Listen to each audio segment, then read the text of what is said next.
Pasca ledakan bom di kawasan Sarinah, Jakarta, pihak kepolisian Kota Palembang melakukan razia pada Sabtu malam di beberapa lokasi, salah satunya di kawasan Jakabaring.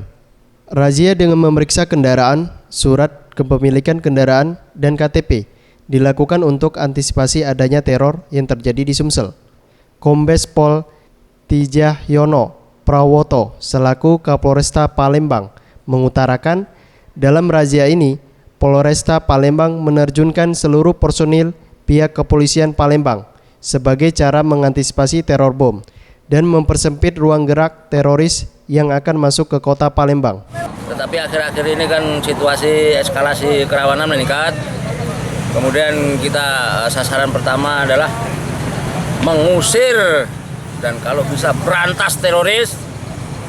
Itu yang kedua, antisipasi untuk kerawanan 3C.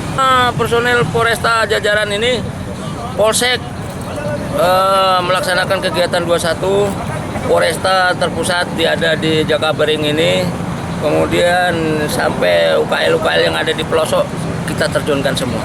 Razia ini juga demi kesuksesan Sumsel sebagai tuan rumah Asian Games 2018. Ferry Jatinugroho, Sriwijaya TV.